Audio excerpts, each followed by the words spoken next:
ಪ್ರಧಾನಿ ಸದ್ಯ ಆ ಸ್ಥಳದಿಂದ ಹೊರಡ್ತಾ ಇರುವಂಥ ಸಂದರ್ಭವನ್ನು ನೋಡ್ತಾ ಇದ್ದೀವಿ ನಾವಿಲ್ಲಿ.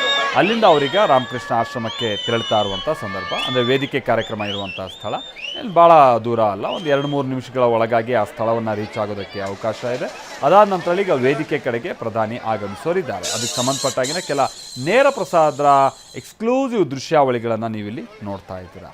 ಹಿಂದೆ ಎಲ್ಲ ಅವರು ಮೈಸೂರಿಗೆ ಬಂದಂಥ ಸಂದರ್ಭದಲ್ಲಿ ಕೆಲ ಸಂದರ್ಭದಲ್ಲಿ ರೋಡ್ ಶೋ ಮಾಡಿದಂಥದ್ದು, ಕೆಲ ಸಂದರ್ಭದಲ್ಲಿ ರೋಡ್ ಶೋ ಇಲ್ಲದೆ ಅಥವಾ ಅವರ ರೋಡ್ ಶೋ ಅನ್ನೋ ಉದ್ದೇಶ ಇರಲಿಲ್ಲ, ಬಟ್ ಜನ ಸೇರಿದಂಥ ರೀತಿ, ಜನ ಅವರನ್ನು ಭಾಳ ಇಷ್ಟಪಟ್ಟು ಕರೆದು ಅವ್ರನ್ನ ನೋಡಬೇಕು ಅನ್ನುವಂಥ ನಿಟ್ಟಿನ ಆತುರತೆ ಇದೆಲ್ಲ ನೋಡಿದಂಥ ಸಂದರ್ಭದಲ್ಲಿ ಖುದ್ದು ಪ್ರಧಾನಿನೇ ಕೆಲವೊಂದು ಸಂದರ್ಭದಲ್ಲಿ ವೆಹಿಕಲನ್ನು ಇಳಿದು ರೋಡಿಗೆ ಬಂದು ಜನರ ಕಡೆಗೆ ಕೈ ಬೀಸಿದಂಥದ್ದನ್ನು ಇದನ್ನೆಲ್ಲ ನಾವು ನೋಡಿದ್ದೀವಿ. ಬಹುಶಃ ಇವತ್ತು ಆ ಥರದ್ದು ಏನಾದರೂ ಒಂದು ಅವಕಾಶ ಸಿಗ್ಬೋದು ಅಂತ ಹೇಳ್ಕೊಂಡು ನೋಡ್ತಾ ಇದ್ದೀವಲ್ಲ ನಾವಲ್ಲಿ. ರಸ್ತೆಯ ಎರಡೂ ಬದಿಯಲ್ಲೂ ಭಾಳ ಮಂದಿ ನಿಂತು ಪ್ರಧಾನಿ ಕಡೆಗೆ ಅವ್ರ ಕಡೆಗೆ ದೃಷ್ಟಿ ಇಟ್ಟಿರುವಂಥದ್ದನ್ನು ನೋಡ್ತಾ ಇದ್ದೀವಿ. ಬ್ಯಾರಿಕೇಡ್ ವ್ಯವಸ್ಥೆಗಳನ್ನೆಲ್ಲ ಮಾಡಲಾಗಿದೆ. ಯಾರಾದರೂ ರಸ್ತೆಗೆ ಓಡ್ ಬಂದುಬಿಡೋದು ಈ ಥರದ್ದೆಲ್ಲ ಆಗಬಾರ್ದು ಅನ್ನುವಂಥ ಕಾರಣಕ್ಕಾಗಿ ಬಹಳ ಪೊಲೀಸ್ ವ್ಯವಸ್ಥೆಯನ್ನು ಕೂಡ ಮಾಡಲಾಗಿದೆ. ಭಾಳ ದೊಡ್ಡ ಪ್ರಮಾಣದಲ್ಲಿ ಇವತ್ತು ಯುವ ಸಮೂಹ ಪ್ರಧಾನಿಯನ್ನು ನೋಡಬೇಕು ಅನ್ನುವಂಥ ನಿಟ್ಟಿನಲ್ಲಿ ಅಲ್ಲಿ ಸೇರಿರೋದನ್ನು ಕೂಡ ನಾವಿಲ್ಲಿ ಗಮನಿಸಬಹುದಾಗಿದೆ.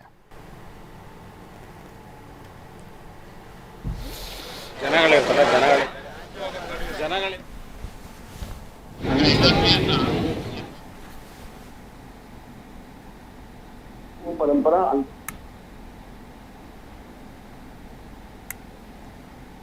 यात्रा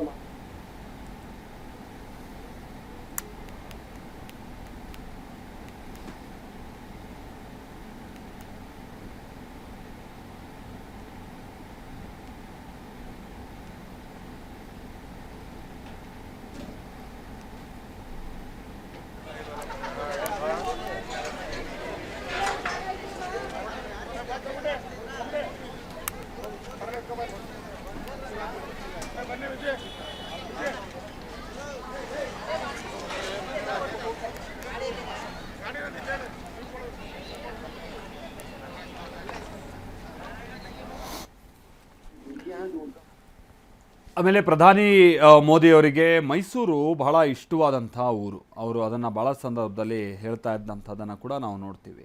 ಆಮೇಲೆ ಮೈಸೂರಿಗೆ ವಿಶೇಷವಾದಂಥ ಸ್ಥಾನಮಾನ ಸಿಗಬೇಕು, ಕೆಲ ಯೋಜನೆಗಳು ಕೊಡಬೇಕು ಅನ್ನುವಂಥ ನಿಟ್ಟಿನಲ್ಲೂ ಕೂಡ ಗಮನ ಹರಿಸಿದಂಥವರು ಪ್ರಧಾನಿ ಮೋದಿ. ಅದಕ್ಕೆ ತಕ್ಕ ಹಾಗೆ ಭಾಳಷ್ಟು ಕಾರ್ಯಕ್ರಮಗಳು ಕಳೆದ 12-13 ವರ್ಷಗಳಲ್ಲಿ ಮೈಸೂರಿಗೆ ಸಂಬಂಧಪಟ್ಟ ಹಾಗೆ ನಾವು ಕೇಂದ್ರದ ಕಡೆಯಿಂದ ಗಮನಿಸಿದ್ದೀವಿ ಕೂಡ. ಅದರಲ್ಲಿ ನೀವು ಬೆಂಗಳೂರು ಮೈಸೂರು ಎಕ್ಸ್ಪ್ರೆಸ್ ವೇಯಿಂದ ಹಿಡಿದು ಭಾಳಷ್ಟಿದೆ, ಅದನ್ನು ನಾವು ನೋಡ್ತಾ ಹೋದರೆ.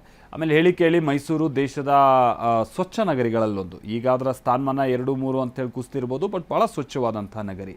ಹಾಗಾಗಿ ಅಂಥ ಮೈಸೂರಿನಲ್ಲಿ ವಿವೇಕಾನಂದನವರ ಸ್ಮಾರಕ ಉದ್ಘಾಟನೆ ಅಂತ ಅಂದರೆ ಅದೊಂದು ರೀತಿ ಇಡೀ ಆ ಮೈಸೂರಿನ ಒಂದು ಹೆಮ್ಮೆಗೆ, ಆ ಹೆಮ್ಮೆಯ ಗರಿಗೆ ಮತ್ತೊಂದು ಗರಿ ಸೇರ್ಪಡೆಯಾದಂಥ ರೀತಿ, ಆ ಹೆಮ್ಮೆಯ ಕಿರೀಟಕ್ಕೆ ಮತ್ತೊಂದು ಗರಿ ಸೇರ್ಪಡೆಯಾದಂಥ ರೀತಿ ಅದು. ಸೊ ಆ ಕಾರ್ಯಕ್ರಮದಲ್ಲಿ ಹಾಗಾಗಿ ಖುದ್ದು ಪ್ರಧಾನಿನೇ ಭಾಗಿಯಾಗ್ತಾ ಇರುವಂಥದ್ದನ್ನು ಕೂಡ ನಾವಿಲ್ಲಿ ನೋಡ್ತಾ ಇದ್ದೀವಿ. ಇನ್ನೇನು ವೇದಿಕೆ ಕಾರ್ಯಕ್ರಮ ಆರಂಭ ಆಗಲಿದೆ.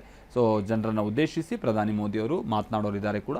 ಭದ್ರತೆಗೆ ಸಂಬಂಧಪಟ್ಟಾಗೆ ಭಾಳ ವ್ಯವಸ್ಥೆ ಇದೆ. ಆಮೇಲೆ ಹೇಳಿ ಈಗ ವೀಕೆಂಡ್ ಆಗಿರುವಂಥ ಕಾರಣಕ್ಕಾಗಿ ಇವತ್ತೆಲ್ಲ ಮೈಸೂರಿಗೆ ಪ್ರವಾಸಿಗರು ಭಾಳ ದೊಡ್ಡ ಪ್ರಮಾಣದಲ್ಲಿ ಹೋಗಿದ್ದಾರೆ. ಆಮೇಲೆ ಮಡಿಕೇರಿ, ಚಾಮರಾಜನಗರ ಹೋಗಬೇಕು ಅನ್ನುವಂಥವರೆಲ್ಲ ಈ ಮೈಸೂರಿನ ಮುಖೇನವಾಗಿ ಹೋಗೋರು ಇವತ್ತೆಲ್ಲ ಸ್ವಲ್ಪ ಕಿರಿಕಿರಿ ಉಂಟಾಗಿದೆ. ಅದನ್ನು ಭಾಳ ಸಂದರ್ಭದಲ್ಲಿ ನಾವು ನೋಡಿದ್ದೀವಿ. ಇವತ್ತು ಮಧ್ಯಾಹ್ನದಿಂದನೂ ಕೂಡ ಭಾಳ ಟ್ರಾಫಿಕ್ ಜಾಮ್ ಆಗಿರೋದು, ಆಮೇಲೆ ಭದ್ರತೆಗೆ ಸಂಬಂಧಪಟ್ಟಾಗೆ ಪೊಲೀಸರು ಎಲ್ಲೆಂದರಲ್ಲಿ ಬ್ಯಾರಿಕೇಡ್ ಹಾಕಿರುವಂಥ ಕಾರಣಕ್ಕಾಗಿ ಸ್ವಲ್ಪ ಕಿರಿಕಿರಿ ಮತ್ತೊಂದು ಇದೆಲ್ಲ ಈ ಸಂಜೆ ಸಂದರ್ಭದಲ್ಲಿ ಇದ್ದೇ ಇದೆ. ಆದರೆ ಪ್ರಧಾನಿ ಬರ್ತಾ ಇರುವಂಥ ಕಾರಣಕ್ಕಾಗಿ, ಆಮೇಲೆ ಭಾಳಷ್ಟು VVIPಗಳ ಮೂಮೆಂಟ್ ಇರುವಂಥ ಕಾರಣಕ್ಕಾಗಿ ಭದ್ರತೆ ಇದು ಅನಿವಾರ್ಯ. ಭಾಳ ದೊಡ್ಡ ಪ್ರಮಾಣದಲ್ಲಿ ಭದ್ರತಾ ವ್ಯವಸ್ಥೆಯನ್ನು ಕೂಡ ಮಾಡಲಾಗಿದೆ. ಪ್ರಧಾನಿ ಈಗ ಈ ಸ್ಮಾರಕದಿಂದ ರಾಮಕೃಷ್ಣ ಆಶ್ರಮದ ಕಡೆಗೆ ಅವರು ತಮ್ಮ ಕಾರ್ನಲ್ಲಿ ಹೋಗ್ತಾ ಇರುವಂಥದ್ದು. ತಮ್ಮ ಬೆಂಗಾವಲು ಪಡೆಯ ಜೊತೆಗೆ ರಸ್ತೆಯ ಎರಡೂ ಭಾಗದಲ್ಲೂ ಕೂಡ ಭಾಳ ದೊಡ್ಡ ಪ್ರಮಾಣದಲ್ಲಿ ಜನ ನಿಂತಿದ್ದಾರೆ. ಬ್ಯಾರಿಕೇಡ್ಗಳನ್ನು ಅಳವಡಿಸಿ ಅವನ್ನೆಲ್ಲ ಅಲ್ಲೇ ರಿಸ್ಟ್ರಿಕ್ಟ್ ಮಾಡುವಂಥ ಕೆಲಸವೂ ಕೂಡ ಆಗ್ತಾ ಇದೆ. ಮತ್ತೊಂದು ಕಡೆ ಇಲ್ಲಿ ವೇದಿಕೆಯ ಮುಂಭಾಗದಲ್ಲಿ ಸಾವಿರಾರು ಜನ ಕೂತು ಪ್ರಧಾನಿಯವರ ಬರುವಿಕೆಯನ್ನು ಬಹಳ ಆಸೆಗಣ್ಣಿನಿಂದ ಎದುರು ನೋಡ್ತಾ ಇದ್ದಾರೆ.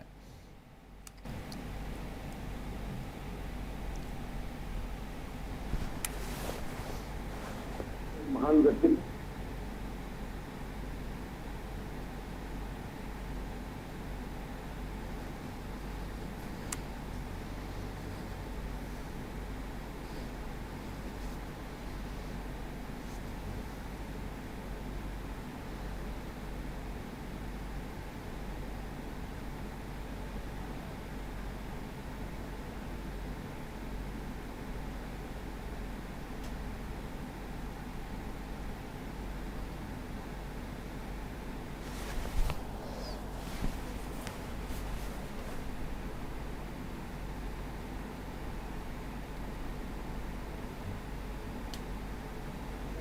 पर पुस्तकालय है।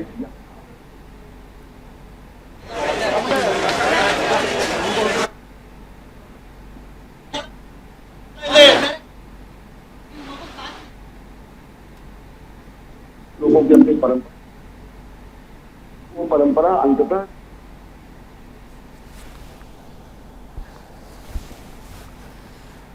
ನಾನು ಆಗ್ತಾನೆ ಹೇಳಿದಾಗೆ ಇದು ಕೇವಲ ಮುಂದಿನ ದಿನಗಳಲ್ಲಿ ಒಂದು ಪ್ರವಾಸಿ ತಾಣ ಮಾತ್ರ ಆಗಿರೋದಿಲ್ಲ, ಇದೊಂದು ಸ್ಪಿರಿಚುವಲ್ ಸೆಂಟರ್ ಆಗುತ್ತೆ. ಇದು ಆಧ್ಯಾತ್ಮಿಕವಾದಂಥ ಕೇಂದ್ರವೂ ಕೂಡ ಆಗಿರುತ್ತೆ.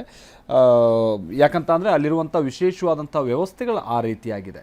ಅಲ್ಲಿ ಮ್ಯೂಸಿಯಂಗಳು, ಅಲ್ಲಿ ಅದರ ಜೊತೆಗೇ ಈ ಯೋಗ, ಹಾಗೆ ಈ ಧ್ಯಾನ ಸಭಾಂಗಣ, ಆಮೇಲೆ ಗ್ರಂಥಾಲಯ, ಜೊತೆಗೆ ಈ ಸ್ಪರ್ಧಾತ್ಮಕ ಪರೀಕ್ಷೆಗಳ ಸಿದ್ಧತೆಗಾಗಿನ ಅಧ್ಯಯನ ಕೇಂದ್ರ, ಸಮ್ಮೇಳನ ಕೊಠಡಿಗಳು, ಆಮೇಲೆ ಬೇರೆ ಬೇರೆ ತೆರನಾಂಥ ಪ್ರದರ್ಶನ ಕೇಂದ್ರ, ಭಾಳಷ್ಟು ಕಚೇರಿಗಳು, ಇದೆಲ್ಲ ಇರುವಂಥ ಸ್ಥಳ. ಅದು ಕೇವಲ ಸ್ಮಾರಕ ಅಂತಾದರೆ ಒಂದು ರೀತಿಯಂಥ ಕಟ್ಟಡಕ್ಕೆ ಮಾತ್ರ ಸೀಮಿತ ಆಗಿರುವಂಥ ಸ್ಥಳ ಅಲ್ಲ. ಇದು ವಿವೇಕಾನಂದನವರ ಜೀವನ ಹಾಗೆ ಅವರ ಬೋಧನೆಗಳ ಪ್ರದರ್ಶನಕ್ಕೆ ಸಂಬಂಧಪಟ್ಟ ಹಾಗೆ ಆ್ಯಂಫಿ ಥಿಯೇಟರ್ನ ವ್ಯವಸ್ಥೆಯೂ ಕೂಡ ಇದೆ ಅನ್ನೋದು ತಿಳಿದು ಬರ್ತಾ ಇದೆ. ದಿಲೀಪ್ ನಮಗೆ ಮಾಹಿತಿಯನ್ನು ಕೊಡ್ತಾರೆ. ದಿಲೀಪ್, ಈಗ ಸದ್ಯ ಸ್ಮಾರಕ ಉದ್ಘಾಟನೆ ಮಾಡಿ ಹೊರಟಿದ್ದಾರೆ ಅಂತ ಕಾಣಿಸುತ್ತಲ್ವ? ಈಗ ರಾಮಕೃಷ್ಣ ಆಶ್ರಮಕ್ಕೆ ತಲುಪಿದಾರ?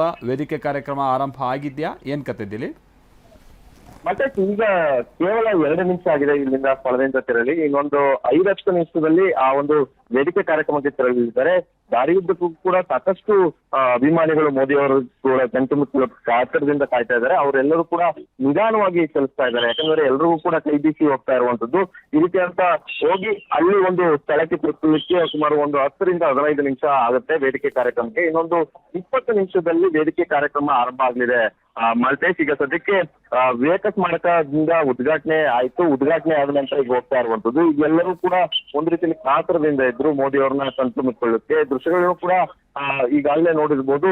ಎಲ್ಲರೂ ಕೂಡ ಸಾಕಷ್ಟು ಜನರು ಪ್ರತಿಯೊಂದು ರಸ್ತೆ ಇಕ್ಕೆಲೆಗಳಲ್ಲಿ ನಿಂತು ಅವ್ರಿಗೆ ಅವ್ರನ್ನ ಕಣ್ತುಂಬಿಕೊಳ್ಳುತ್ತೆ ಕಾತರದಿಂದ ಇರುವಂತದ್ದು. ಮಾಲ್ತೇಶ್, ಓಕೆ, ಅಂದ್ರೆ ಬಹಳ ಜನ ಕೂಡ ಸೇರಿದ್ದಾರೆ ಅಂತ ಕಾಣಿಸುತ್ತೆ ಅಲ್ವಾ ದಿಲೀಪ್? ಭದ್ರತೆಗೆ ಸಂಬಂಧಪಟ್ಟಾಗೆ ಎಲ್ಲ ವ್ಯವಸ್ಥೆ ಬಹಳ ಅಚ್ಚುಕಟ್ಟಾಗೇ ಇದೆ, ಅಲ್ಲೇನು ಗೊಂದಲ ಇಲ್ಲ. ಖಂಡಿತವಾಗ್ಲು ಮತ್ತೆ ಯಾರಿಗೂ ಕೂಡ ಅವಕಾಶ ಇರಲಿಲ್ಲ ಇಲ್ಲಿ ಒಂದು ವಿವೇಕ ಸ್ಮಾರಕದ ಹತ್ತಿರಕ್ಕೆ ಬರ್ಲಿಕ್ಕೆ. ಕೇವಲ ಯಾರೆಲ್ಲ ಇನ್ವಿಟೀಸ್ ಇದ್ರು ಅವ್ರಿಗೆ ಮಾತ್ರ ಇಲ್ಲಿಗೆ ಬರ್ಲಿಕ್ಕೆ ಅವಕಾಶ ಇತ್ತು ಅಂತ. ಅವರನ್ನ ಹೊರತುಪಡಿಸಿ ಇನ್ನೆಲ್ಲರೂ ಕೂಡ ಸುಮಾರು 100 ಮೀಟರ್ ದೂರದಲ್ಲೇ ಬ್ಯಾರಿಕೇಡ್ ಅನ್ನ ವ್ಯವಸ್ಥೆ ಮಾಡಿ ಅಲ್ಲೇ ನಿಂತು ನೋಡ್ಲಿಕ್ಕೆ ಅವಕಾಶವನ್ನ ಮಾಡ್ಕೊಟ್ಟಿದ್ರು.